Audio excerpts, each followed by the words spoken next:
trabalhar, eu durmo pra trabalhar e corro pra trabalhar. Já não tenho tempo de ter meu tempo livre de ser, de nada ter que fazer. Quando a Inglaterra iniciou no século XVIII a Revolução Industrial, o Brasil ainda era colônia portuguesa e nossa produção era artesanal e manufatureira.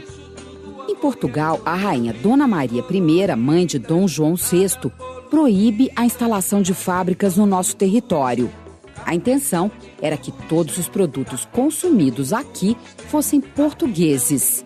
Dentro dessa perspectiva, o Brasil não pode produzir nada que não para os interesses de Portugal. Evidentemente que o açúcar, a mandioca, aqueles gêneros de primeiras necessidades, eles acabam sendo e devem ser produzidos. Mas tudo que o Brasil compra, tudo que ele necessita, tem que passar. Se não produzido em Portugal, mas necessariamente passa pelas mãos de um português. Em 1808, com a transferência da corte portuguesa para o Brasil e a abertura dos portos, a coroa começa a incentivar a instalação de pequenas fábricas de manufaturas, especialmente de têxteis e produtos feitos a partir do ferro. É o início do processo de industrialização. O processo de industrialização não é algo que se efetiva da noite para o dia. Então é um processo longo de acúmulo de capitais, você precisa ter a mão de obra assalariada, você precisa ter um mercado consumidor e não é algo que você poderia construir desse período que vai de 1808 a 1822.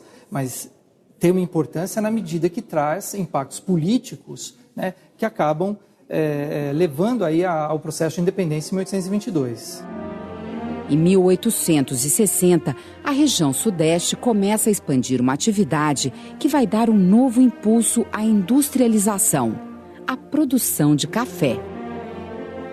Em 1850, você tem a Lei Eusébio de Queiroz, que acaba com o tráfico negreiro. Então não entram mais escravos no Brasil. Daquele dinheiro que o produtor de café, sobretudo do oeste paulista, investia no escravo, ele não investe mais no escravo. Então é um capital que sobra que ele poderia investir na indústria. Instituições financeiras ligadas a diferentes grupos econômicos são responsáveis pelos primeiros bancos e caixas de depósito instaladas no país. Elas darão suporte para desenvolver indústrias têxteis, de ferramentas, alimentos e vestuário. Além do desejo de você industrializar, você tem que ter condições para realizar essa industrialização. As condições econômicas estão em São Paulo. É isso. Então você precisa de um acúmulo de capital para você ter o dinheiro necessário para industrializar, comprar as máquinas, comprar a maquinaria.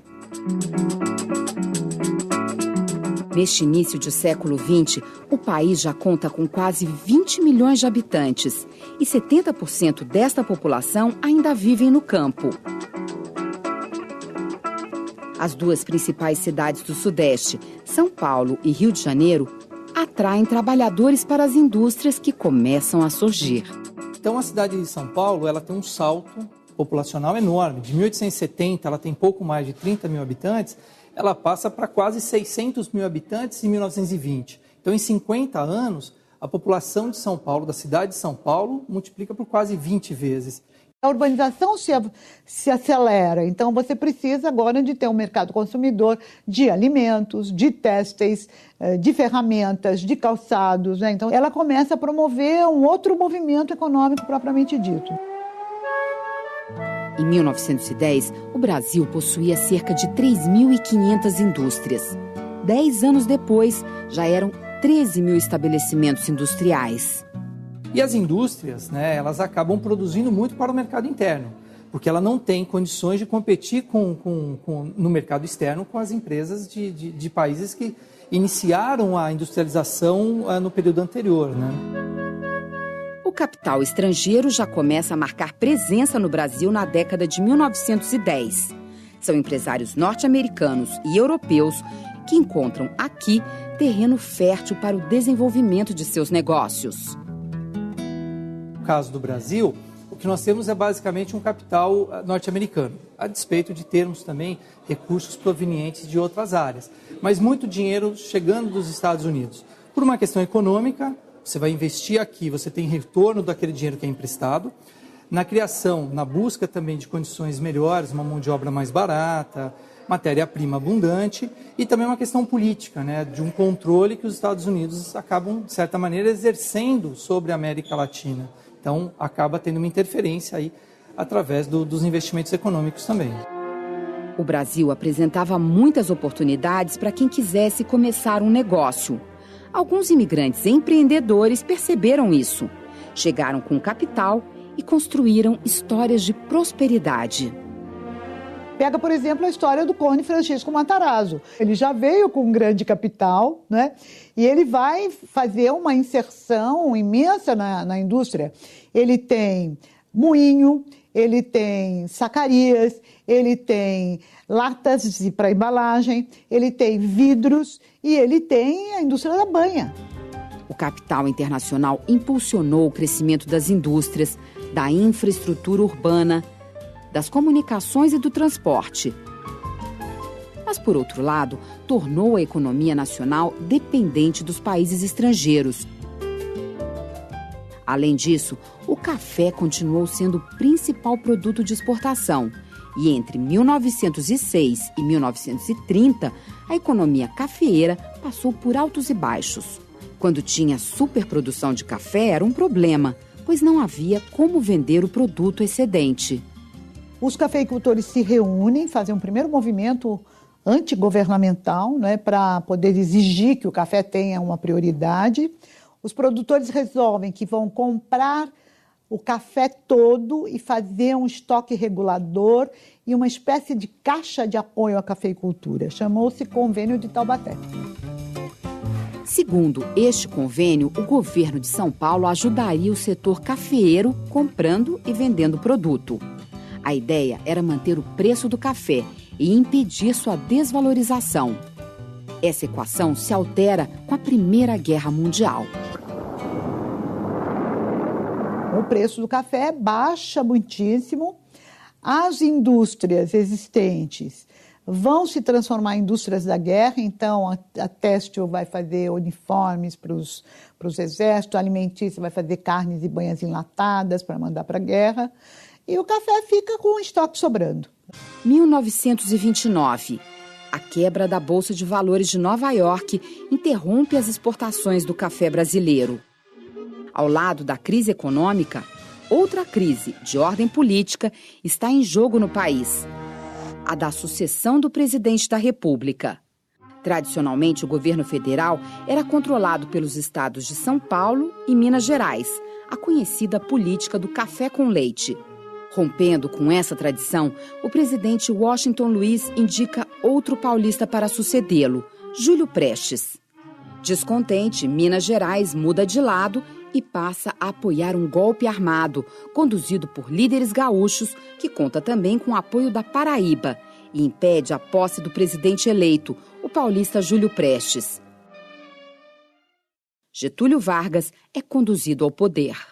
Prometo manter e cumprir com lealdade a Constituição Federal, promover o bem geral do Brasil. Quando toma o poder em 30, ele já carrega um pouco essa ideia de que traria industrialização, romperia com os cafeicultores, né, com esse grupo mais ligado ao capital relacionado ao campo. E a partir da década de 30, sobretudo no final da década de 30, você já começa a ter realmente um processo mais intenso de industrialização. Getúlio Vargas quer desenvolver a indústria nacional e mudar o modelo econômico do país. Para isso, cria a política de substituição de importações, aumenta os impostos sobre os produtos importados e investe no desenvolvimento da indústria nacional. Essa política diversifica a produção industrial e agrária e rompe o monopólio do café. Getúlio Vargas, ele cria a Petrobras do Estado Novo, é bom lembrar isso, o Banco Nacional de Desenvolvimento Econômico, o BNDE, que depois vira BNDES, mas nesse momento é o BNDE. Para quê? Para ter capital, é um banco para ter capital, para investir em desenvolvimento, investir na industrialização. Na era Vargas, o Brasil passa a concorrer no mercado externo não apenas com produtos primários, mas com industrializados. O Vargas, né, traz essa ideia mais de centro, que é um nacionalismo desenvolvimentista. Buscar capital externo mas também com uma forte interferência do Estado. Então, o Estado assumindo parte das responsabilidades da industrialização, mesmo que buscando capital no exterior. Para fazer frente a esse novo cenário, Getúlio Vargas faz, em 1930, uma nova política trabalhista. Cria o Ministério do Trabalho, a Justiça do Trabalho e uma nova legislação sindical. Parte das antigas reivindicações dos trabalhadores começa a ser atendida em 1943, com a criação da CLT, a Consolidação das Leis do Trabalho. A Consolidação das Leis do Trabalho, ela impede a organização livre dos trabalhadores. Não se pode mais fazer greve. O sindicato reconhecido é aquele que estiver apoiado pelo Ministério e os demais não existem. Então, tem um movimento que aparentemente é de expansão, mas ao mesmo tempo é de subordinação.